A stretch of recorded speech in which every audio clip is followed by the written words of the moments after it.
Orient bell tiles studio से आप देख रहे हैं एबीपी न्यूज। जनहित में अब विस्तार से खबरें आपको दिखाएंगे और खबरों की शुरुआत विश्वास और अंधविश्वास से।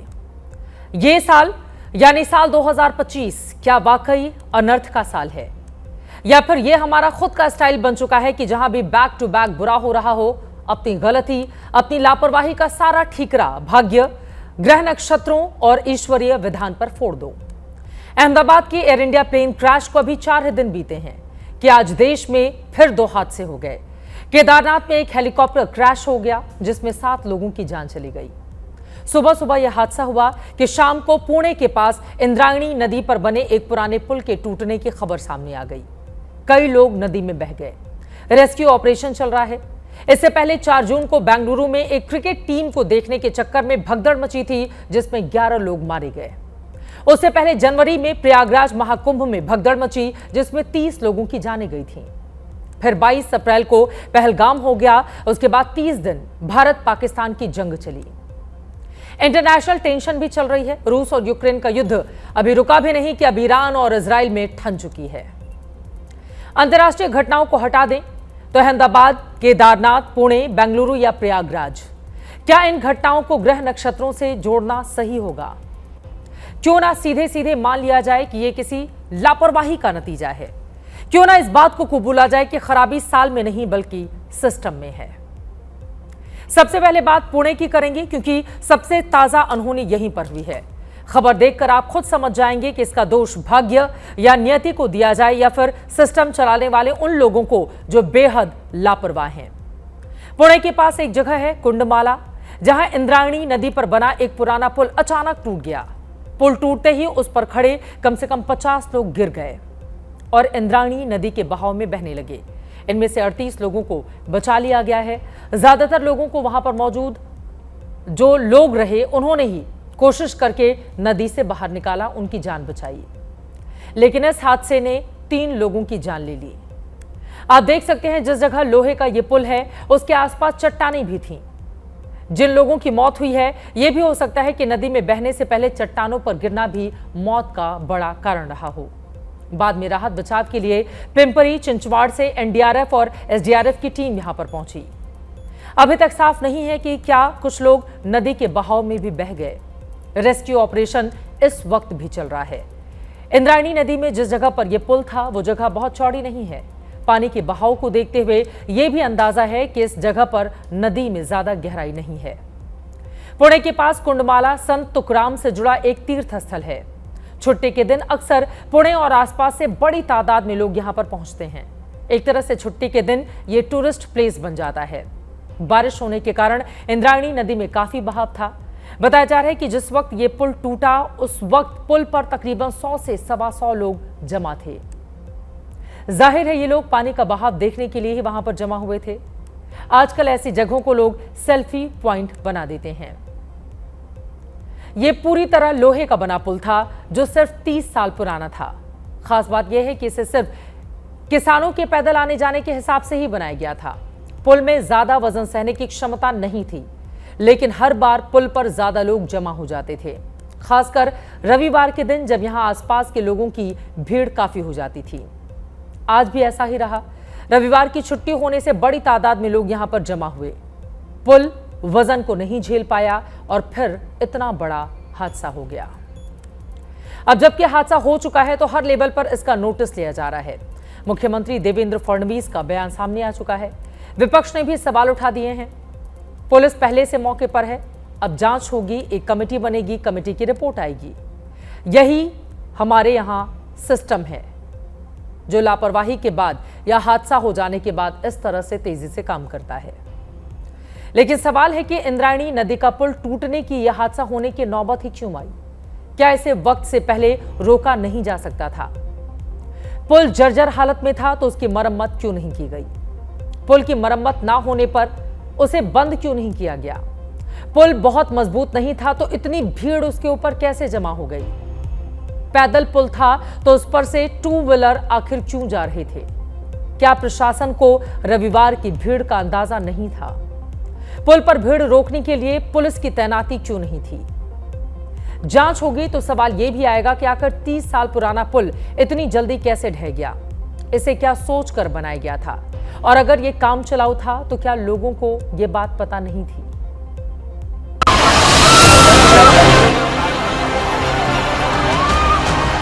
वो यहाँ के फार्मर लोगों को जाने आने के लिए, पैदल जाने आने के लिए इसका पूरा 30 साल पहले अरेंजमेंट किया था। लेकिन यहाँ पे ज़्यादा पर्यटक लोग, 2 व्हीलर वाले लोग उसके बीच में आके जिस टाइम आने का टाइम हुआ था तो पूरा इकट्ठा 100-150 लोग आने के बाद उसके ऊपर ज़्यादा लोड होके नीचे फैल गया है। ऐसे इंसिडेंट होना अच्छा नहीं है, लेकिन लोगों ने भी समझना चाहिए था। ये आयरन का ब्रिज था, पुराना डिलेपिडेटेड ब्रिज था, वो आज गिर गया है लगभग 3:30 से 3:45 बजे। 100-125 पर्यटक एक ही जगह पे ब्रिज पे खड़े थे। वो ब्रिज अचानक से कोलैप्स होके उसमें लगभग 20-25 लोग बह के गए हैं।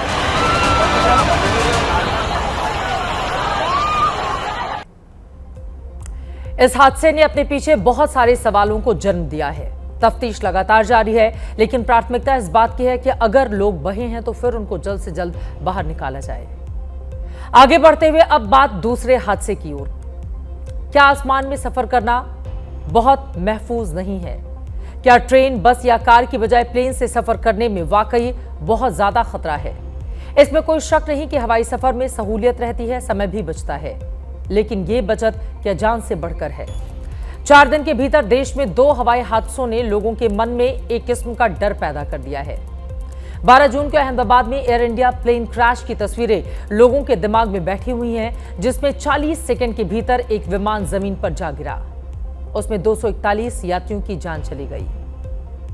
कुल तो 265 लोग मारे गए। लेकिन ये तस्वीरें दिमाग में धुंधली भी नहीं हुई कि आज सुबह एक हेलीकॉप्टर हादसे का शिकार हो गया। उत्तराखंड में 4 धाम यात्रा के दौरान केदारनाथ धाम से श्रद्धालुओं को लेकर लौट रहा एक हेलीकॉप्टर आज क्रैश हो गया। इस हादसे में 7 लोगों की मौत हो गई। इसमें 3 लोग एक ही परिवार के थे।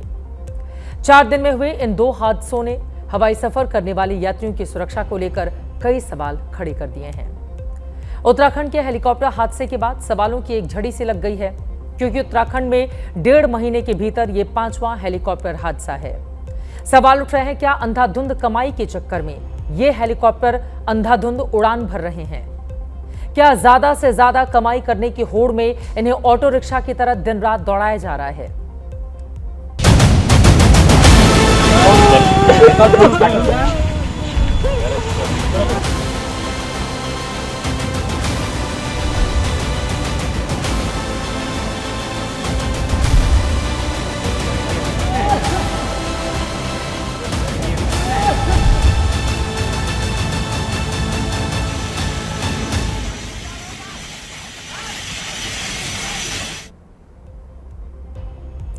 उत्तराखंड में इस वक्त 4 धाम यात्रा चल रही है।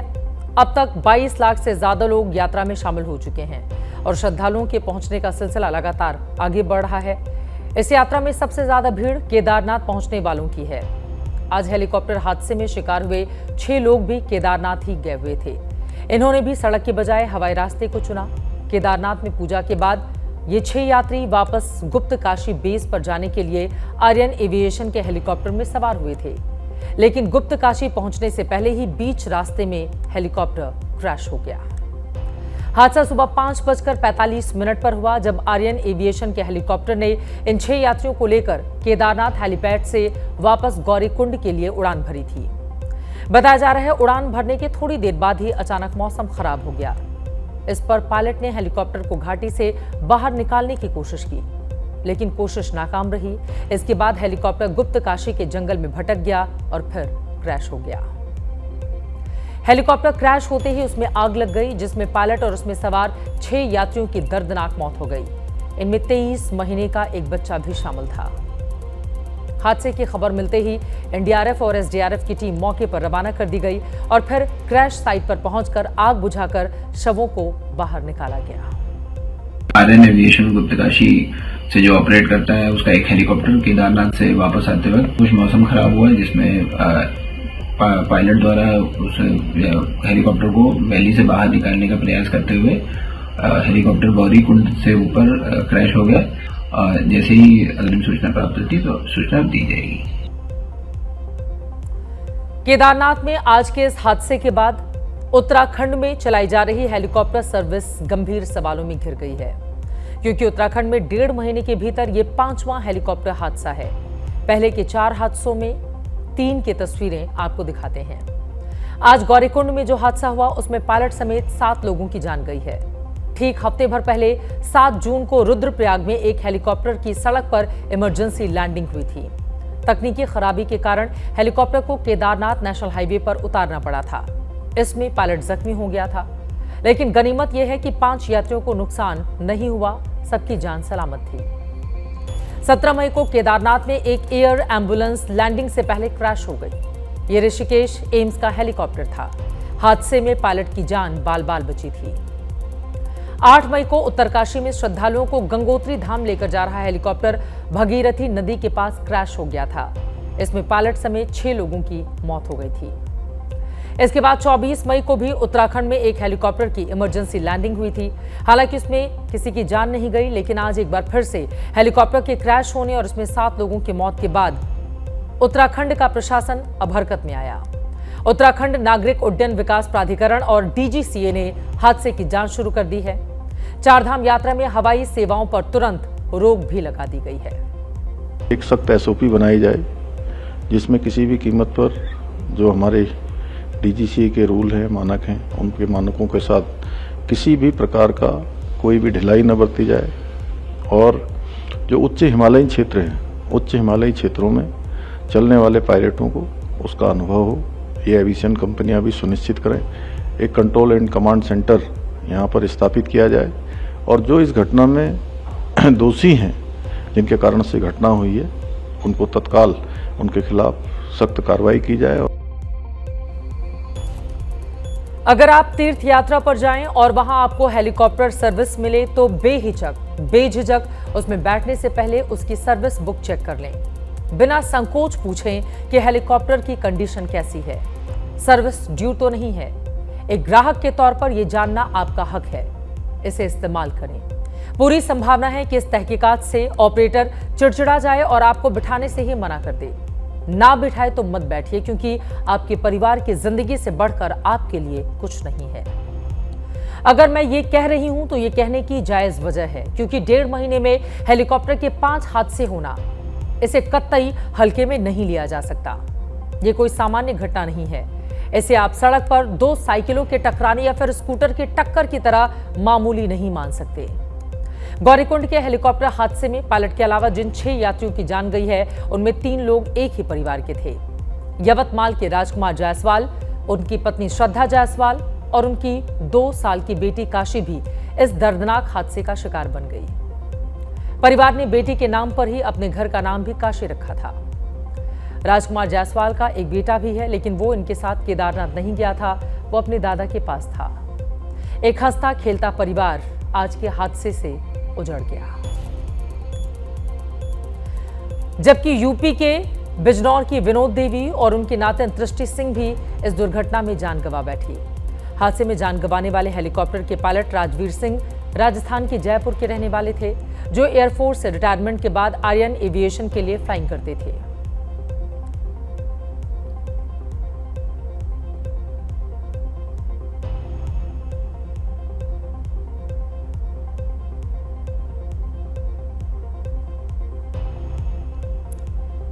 परिवार के लोगों के ऊपर इस समय क्या गुजर रही होगी, उसको शब्दों में बांधने की जरूरत नहीं है। इस हादसे की गंभीरता समझाने के लिए आज हमने कुछ ऑटो रिक्शा एक्सीडेंट की तस्वीरें निकाली हैं।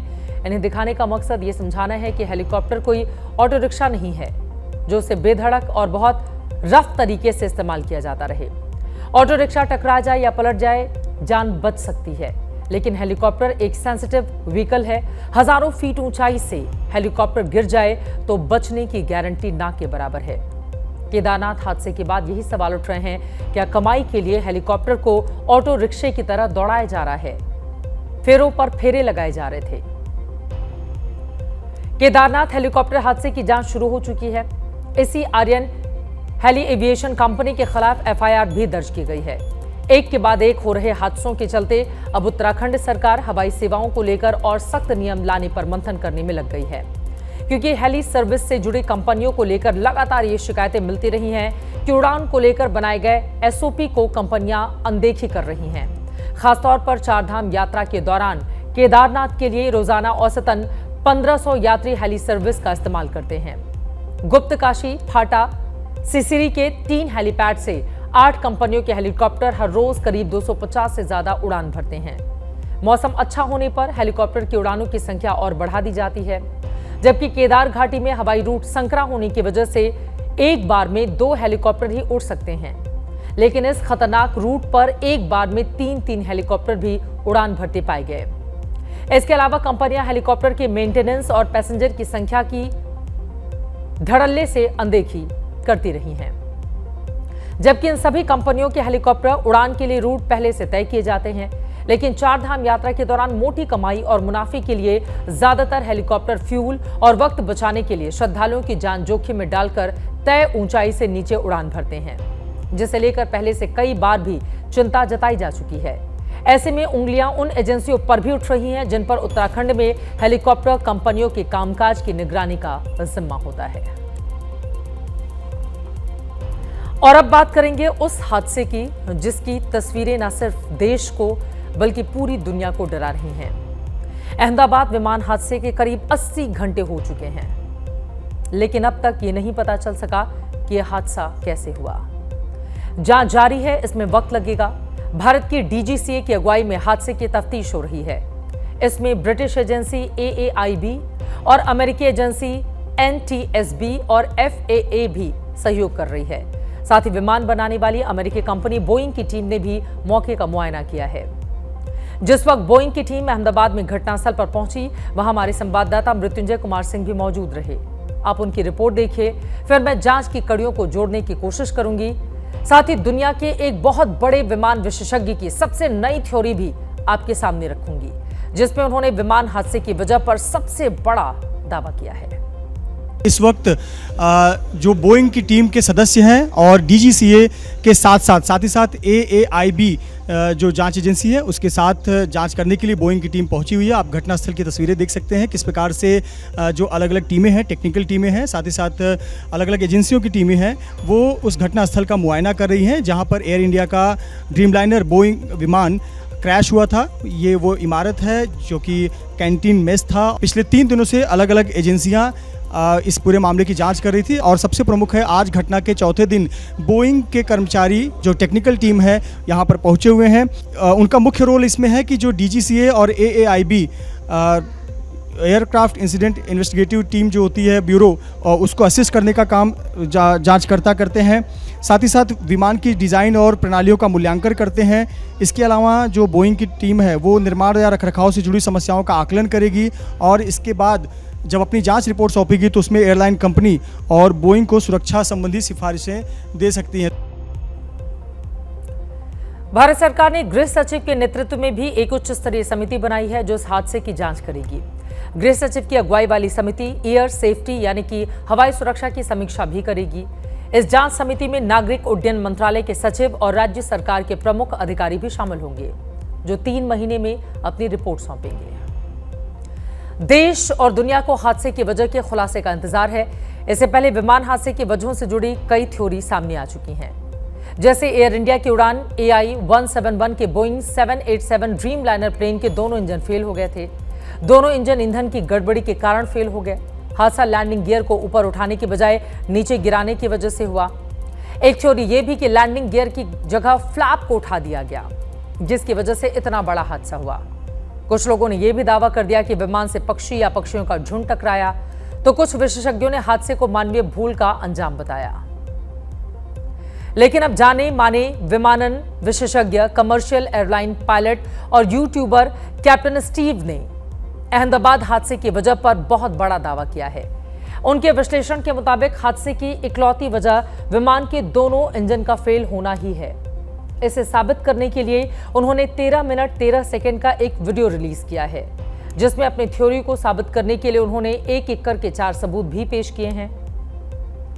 क्या वाकई बोइंग ड्रीम लाइनर के दोनों इंजन फेल होने की वजह से ही अहमदाबाद में यह दुखद हादसा हुआ? आइए कैप्टन स्टीव से ही इस बात को समझते हैं।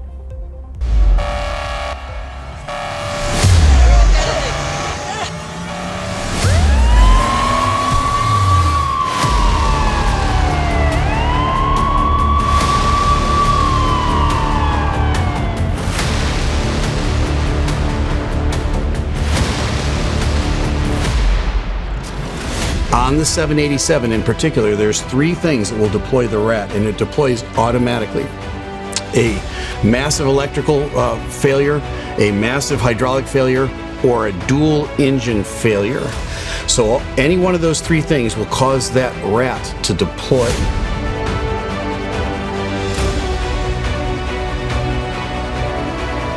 Play this. I'm going to put it on a loop. I think we're going to listen to it 3 times. Listen for that high-pitched prop sound. Remember, this is a jet. It's not a prop. As it goes by, listen.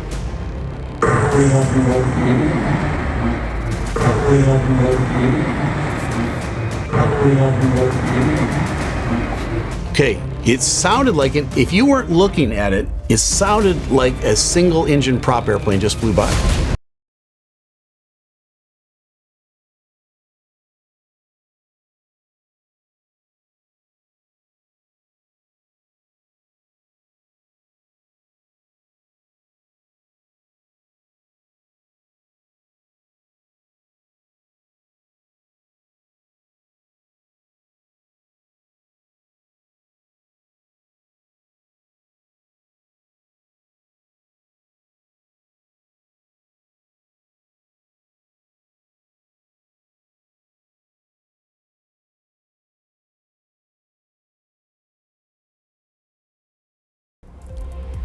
हालांकि captain Steve ने ही पहले अलग तरह की theory पेश की थी। उनके मुताबिक एयर इंडिया का जो विमान क्रैश हुआ उसमें इस बात की संभावना है कि विमान के को पायलट ने लैंडिंग गियर के बजाय विमान के विंग फ्लैप्स को खींच लिया, जिससे विमान हादसे का शिकार हो गया। लेकिन अब नए वीडियो विश्लेषण में उन्होंने दोहरे इंजन की नाकामी को हादसे की वजह बताया है। इस पर भारत के विमानन विशेषज्ञों का क्या मानना है, उन्हें भी सुनते हैं। ये फ्यूल मैनेजमेंट का मैटर है। वो फ्लैप से करने में फिर भी वो थ्रस्ट बढ़ा सकता था, ऐसा नहीं कि वो नहीं बढ़ा सकता था। अगर वो कहते हैं ना कि फ्लैप्स ऊपर थे, ये जो इन्होंने बताई बात थी, वो फेल होने की बात बताई ना, तो उसको ज़रा गौर से वीडियो को देखिए, आपको नज़र आएगा। लगेगा वो धीरे से लैंड हो रहा, फिर कि फ्यूल नहीं मिल पाया, स्टार्ट कर गया, एयरक्राफ्ट और चला गया। वो कोई कहे कि उसका अंडर कैरेज से ड्रैग बढ़ गया था और फ्लैप्स ऊपर थे, इसलिए एकदम ऊपर उठ नहीं पाया। लेकिन इतने पावरफुल इंजन, ये प्रूवन मशीन है कि उसका इतना उसको पावर है कि बढ़ाया जा सकता है, इतनी जल्दी नीचे नहीं आता। कैप्टन स्टीव के निष्कर्षों से अधिकांशतः सहमत हूँ। मेरा भी ये मानना है कि इस एयरक्राफ्ट में ये बात निश्चित है कि पावर लॉस हुआ है। वो पूरा इस ओर इंगित कर रहा है कि दोनों इंजन के फेल हुए हैं। Electrical failure, total electrical failure का उन्होंने जो कहा है, वहाँ पे मैं उनसे इसलिए असहमत हूँ क्योंकि कैप्टन ने मेडे कॉल दी हुई है, और अगर टोटल इलेक्ट्रिकल फेल्योर होगा तो मेडे कॉल नहीं दी जा सकती। एयर इंडिया के विमान को उड़ा रहे पायलट सुमित सभरवाल बेहद अनुभवी थे।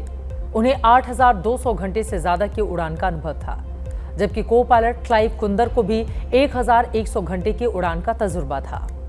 ऐसे में हो ना हो, हादसे की वजह तकनीकी या इंजन में खराबी ही हो सकती है। वैसे तो बोइंग ड्रीमलाइनर के दुर्घटनाग्रस्त होने का यह पहला वाकया है, लेकिन इस प्लेन और इसे बनाने वाली इस कंपनी पर पहले भी गंभीर सवाल उठ चुके हैं। इस विमान कंपनी के विवादित अतीत के पन्नों को पलटने से पहले जरा आपको दिखाते हैं कैसे इसी साल 30 अप्रैल को बोइंग ने ड्रीमलाइनर की शान में कसीदे पढ़ी थी। बोइंग के मुताबिक उसके 787 ड्रीमलाइनर विमानों ने 2011 में उड़ान भरनी शुरू की थी। कंपनी का दावा है कि उसके पास 1,175 ड्रीमलाइनर विमान हैं, जो 30 अप्रैल 2025 तक करीब 50 लाख उड़ान भर चुके हैं। ड्रीमलाइनर विमानों ने आसमान में 3 करोड़ घंटे से ज्यादा की उड़ान भरी है। इन उड़ानों में 100 करोड़ यात्रियों ने ड्रीमलाइनर से यात्राएं की हैं। बोइंग के मुताबिक उसके ड्रीमलाइनर विमान 85 से ज्यादा देशों के 520 हवाई अड्डों से उड़ान भरते हैं। हर दिन करीब 2,100 उड़ानों से 5 लाख यात्री यात्रा करते हैं। बोइंग के अनुसार हर ड्रीम लाइनर औसतन हर दिन 12 घंटे से ज्यादा हवा में गुजारते हैं। कंपनी का दावा है कि 787 ड्रीम लाइनर ने जिन विमानों की जगह ली, उनकी तुलना में इनमें 25% कम ईंधन खर्च होता है, जो इन विमानों के नए इंजन की वजह से मुमकिन होता है। ये तो हुई कंपनी की खुद की तारीफ, लेकिन लगे हाथ इसके विवादित अतीत को देखना बेहद जरूरी है। अमेरिकी अखबार न्यूयॉर्क टाइम्स की रिपोर्ट के मुताबिक अहमदाबाद हादसा ऐसे वक्त में हुआ जब कंपनी ने 2018 और 2019 में हुई 2 बड़ी दुर्घटनाओं के लिए आपराधिक जिम्मेदारी से बचने के लिए अमेरिकी सरकार के साथ समझौता किया था। बोइंग अभी भी 2018 और 2019 में अपने 737 मैक्स विमान की 2 बड़ी दुर्घटनाओं को लेकर वर्षों से कानूनी लड़ाई लड़ रही है और पिछले महीने ही वो इंडोनेशिया और इथियोपिया में हादसों में मुआवजे के लिए 110 करोड़ अमेरिकी डॉलर यानी करीब 9,900 करोड़ रुपए के बराबर मुआवजे के लिए तैयार हुई। बोइंग विमानों की इन 2 दुर्घटनाओं में कुल 346 लोग मारे गए थे। कंपनी ने पिछले महीने अमेरिका के जस्टिस डिपार्टमेंट के साथ एक समझौता किया था, जिसके तहत कंपनी को दुर्घटनाओं के लिए आपराधिक जिम्मेदारी लेने से छूट मिल जाएगी। बोइंग नागरिक विमान बनाने वाले 2 बड़ी कंपनियों में से एक है। दूसरी कंपनी फ्रांस की एयरबस है, जो बोइंग के अलावा नागरिक विमान बनाती है। अमेरिकी फेडरल एविएशन एडमिनिस्ट्रेशन यानी कि FAA की जांच बताती है कि बोइंग के 787 ड्रीम लाइनर के बारे में भी कई विसल ब्लोअर पहले भी गंभीर सुरक्षा चिंताएं जता चुके हैं। इसी कारण FAA ने विमान के उत्पादन और असेंबली प्रक्रियाओं की जांच शुरू कर दी। आरोप है कि कंपनी ने न सिर्फ विमान और उसके पुर्जों के निर्माण में तय प्रक्रिया का उल्लंघन किया, बल्कि आवाज उठाने वाले कर्मचारियों के खिलाफ कार्रवाई कर उनकी आवाज को दबाने की कोशिश की। Right now, from what I've seen, the airplanes are not being built per spec and per requirement. So your testimony is the 787 line and the 777, the 777 line are you think are not. Well, not safe. they are doing stuff that increases the risk factors. Threaten you, sideline you, transfer you. लगातार वो तमाम सवाल आपके सामने हम रख रहे हैं और इससे जुड़ी हुई जितनी और घटनाएं हुई हैं वो भी आपको बताए जाने की जरूरत है। लेकिन अभी जांच अहमदाबाद हादसे को लेकर लगातार जारी है। आगे क्या होगा ये देखना बेहद महत्वपूर्ण रहेगा। आगे बढ़ते हुए फिलहाल बात अब उस चमत्कार की जो दोबारा हुआ है। अहमदाबाद में हादसे के बाद की ये तस्वीर दुनिया भर में वायरल है। इस अफसोसनाक दुर्घटना में विमान पर सवार 241 लोग मारे गए, सिवाय इन इकलौते शख्स को छोड़कर जिनका नाम विश्वास कुमार रमेश है। इस भयावह त्रासदी में रमेश कैसे बच गए ये विश्वास से परे है, लेकिन 100% सच है। कुछ ऐसा ही चमत्कार 11 दिसंबर 1998 को भी हुआ था, जब थाईलैंड के एक्टर और सिंगर रुवांगसाक लोयचुसाक ने भी रमेश की ही तरह मौत को मात दी थी। तब थाई एयरवेज की फ्लाइट TG261 ने दक्षिण थाईलैंड में लैंडिंग के दौरान एक दलदल में क्रैश लैंडिंग की थी। इस हादसे में विमान पर सवार 146 लोगों में से 101 की मौत हो गई थी।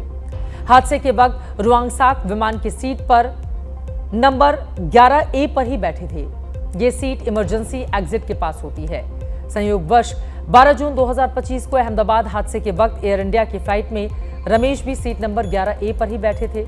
ये सीट उनके लिए जीवनदान साबित हुई, ठीक वैसे ही जैसे 27 साल पहले थाईलैंड के रुवांगसाक के लिए ठीक यही सीट लकी साबित हुई थी। इस पर रुवांगसाक ने सोशल मीडिया पर एक पोस्ट लिखा है, जिसमें वो कहते हैं, ये जानकर मेरे रोंगटे खड़े हो गए कि भारत में भी उसी सीट पर बैठा व्यक्ति बच गया जिस पर मैं 27 साल पहले बैठा था।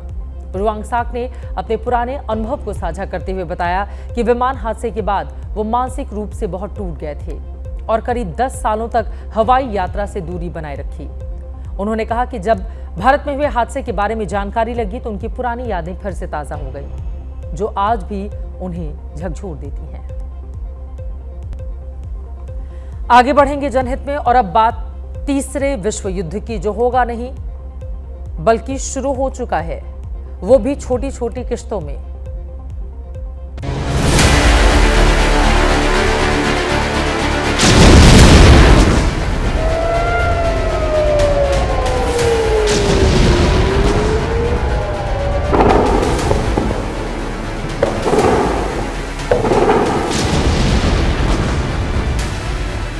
तीन दिन से ईरान इजराइल में जंग।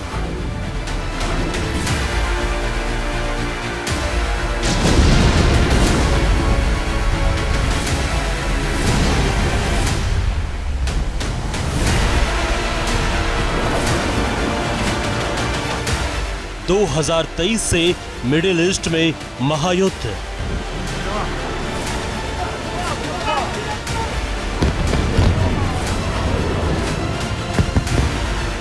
तीन साल से यूक्रेन रूस में वॉर।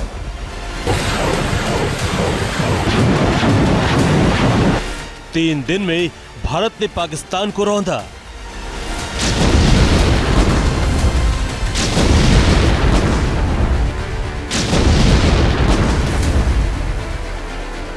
नाटो रूस में तनाव गहराया। वर्ल्ड वॉर 3 किस्तों में। आप जानते हैं पहला विश्व युद्ध 4 साल तक चला था, उसे 104 साल बीत चुके हैं। दूसरा विश्व युद्ध 6 साल चला, उसे भी 80 साल हो चुके हैं। आज मैं आपसे एक सवाल पूछ रही हूं, क्या आप जानते हैं कि आज से 80-100 साल पहले विश्व युद्ध का शंखनाद आखिर कैसे हुआ था? या वो कौन से कारण रहे होंगे जब सारी दुनिया एक दूसरे से युद्ध भूमि में भिड़ने लगी थी? 2 विश्व युद्ध हुए और दुनिया पूरी तरह से बदल गई। विश्व युद्ध में परमाणु हमले का इस्तेमाल भी दुनिया देख चुकी है। इन युद्धों का असर भी वर्षों तक दुनिया ने महसूस किया।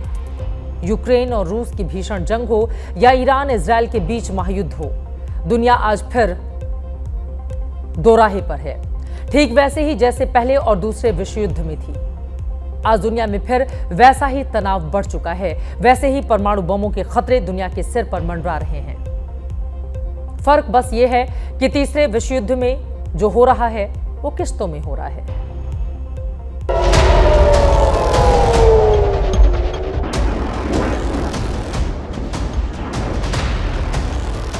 ये सायरन की आवाजें युद्ध की घोषणा कर रही हैं।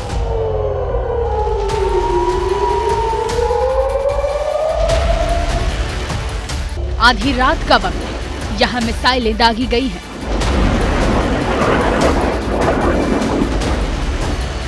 पिछले 3 दिनों से दिन हो या रात, ईरान और इजराइल के बीच महायुद्ध लगातार बढ़ता जा रहा है। एक तरफ इजराइल ने ईरान के कई शहरों में एक साथ हमले बोल दिए हैं, तेल के कुओं को निशाना बनाया है। इजरायली आर्मी ने तेहरान में सहारान ऑयल डिपो पर हमला बोला, तो वहीं ईरान ने जवाबी कार्रवाई करते हुए इजराइल पर ताबड़तोड़ हमले किए हैं। तेल अवीव में ईरान ने तबाही मचा दी है।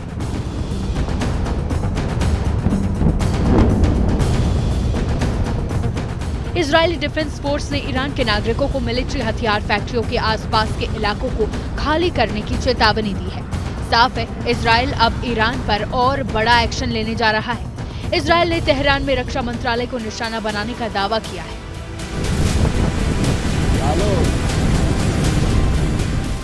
जबकि वो शहर में ऑयल डिपो और गैस रिफाइनरी समेत 150 ठिकानों को पूरी तरह नेस्तनाबूद कर दिया गया है।